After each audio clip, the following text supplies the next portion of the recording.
So when I was in the 6th grade, I used to have a lot of panic attacks.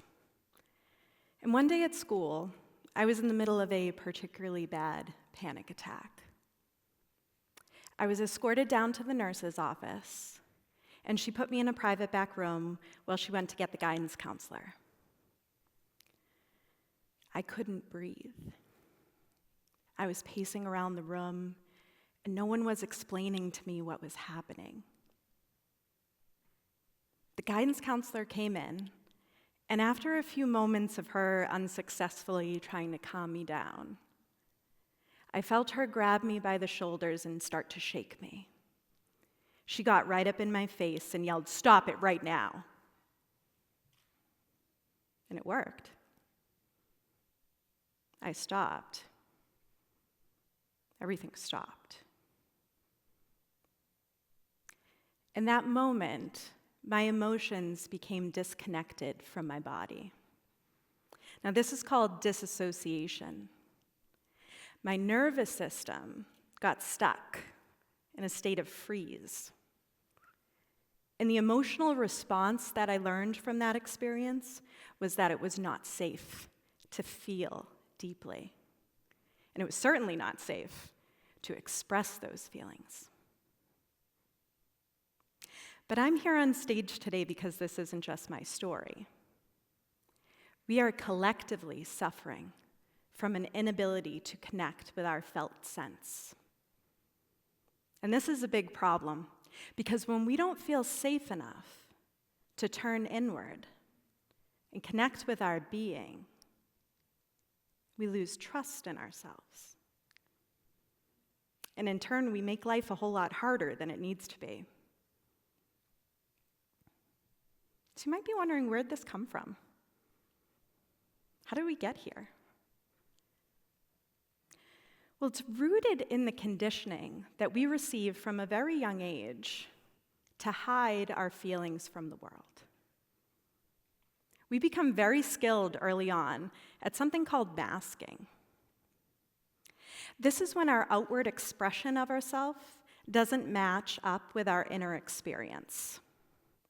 So we project outwardly a more socially acceptable version of ourselves in order to protect our true self on the inside. And this is rooted in this unspoken agreement we have as a society on this tiny little box of emotions that's acceptable for us all to feel and express. And we don't go outside that box. Even when someone asks you a simple question, "How are you doing?" How do you typically respond? You can shout it out. "How are you doing?" Fine, good. Well, I'm glad you're feeling that way right now. But nobody feels that way all the time. But we've abandoned sincerity in favor of politeness because we don't dare burden another person with our messy human emotions, right? Now, over time, it becomes energetically exhausting to keep that mask on. It's a lot of work keeping up that persona and hiding who you are from the world. And the longer you do it, the harder it is for you to even recognize who you are anymore. Think about it. Can you remember who you were before the world told you who you should be?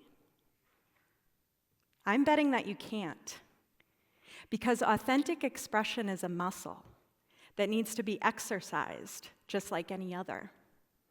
But instead of becoming more skilled at increasing our range and our depth, we've become practiced at presenting this carefully crafted version of ourselves, when what we should be doing is strengthening that muscle of connection, of trust in ourselves and expression. I'm going to share with you 2 reasons from the research that explain why. 1, it hurts us to hold our feelings in. Researchers demonstrated this in a study that followed 2,000 unhappily married women over 10 years. They compared those who talked about their unhappy marriage with those who did not express feelings about their unhappy marriage. Those who did not express themselves were 4 times more likely to die. We don't want to face in to that type of hurt that emotional suppression causes. So instead, we numb out. And I'm not just talking drugs or alcohol. We numb out with all kinds of obsessions and addictions.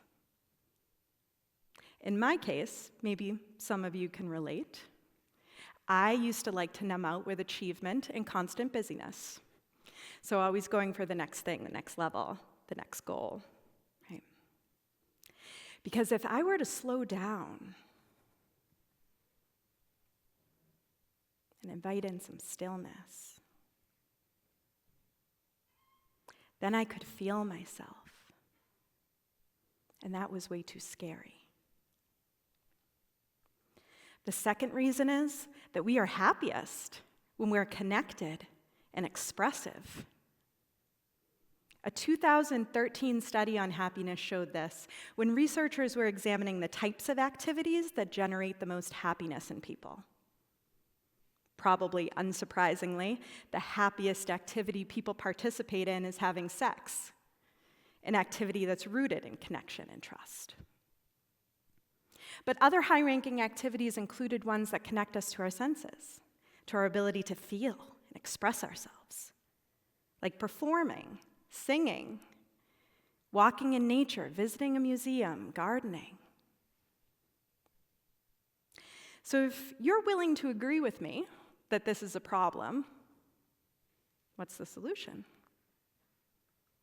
Well, I'm proposing a model that I call the 3 A's of self-trust. And it's born out of my own 22-year journey of deep inner healing, as well as my years of working with clients on this as a professional coach. The 3 A's of self-trust are aligned, alive, and authentic. Aligned is all about recognizing that you've been wearing that mask. Right? Just take it off for a sec, and look at it, examine it. It's about becoming a third-party observer of yourself and recognizing that you can actually observe yourself feeling. Now, this is an odd concept because if you can observe yourself feeling, then you are not the one who feels. You're the observer. And this distance from the feeling creates enough safety for you to get to know yourself, for you to untangle who you really are from the conditioning you've received your whole life about who you should be. And when you know who you are, you can take actions that are in alignment with your values and towards your purpose. And it's in this transition period, once you've shed those structures and belief systems that were never really yours to begin with, when you start to come alive. You get to answer the question, who am I becoming? And that's really exciting. You get to meet yourself for the first time in potentially a very long time. And in that meeting, you're presented with the opportunity to fall in love with yourself. Practice self-care, prioritize yourself, set boundaries.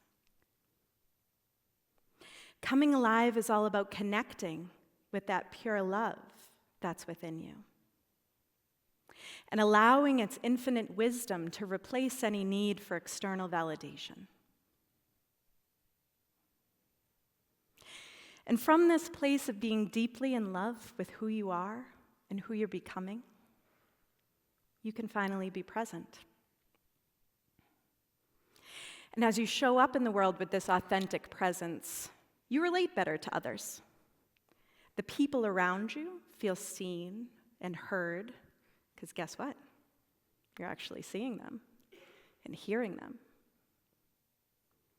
There's an energy exchange in these type of interactions It's just not possible when you're wasting all your energy hiding who you really are. Now, collectively, this is what the presence of self-trust looks like.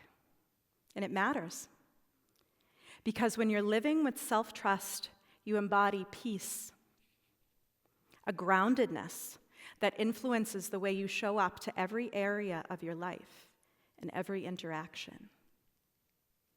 And that type of presence has a radiating power to it. It's contagious.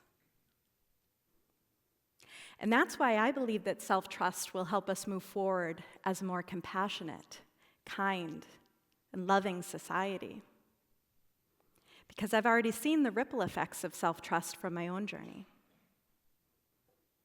I see that young, frightened girl that I used to be in the eyes of my 6-year-old son, who often experiences anxiety. But his story gets to be different than mine. When he's scared and panicked, I'm here to receive him with a calm, compassionate, loving presence. I'm a safe place for him to learn how to regulate. Because of this self-trust work that I've done, I've become the resourced adult for him that I didn't have access to as a child. But the ripples don't end there. The effects are extended. When I hear about my son showing care and kindness to a friend at school when they were feeling lonely and scared,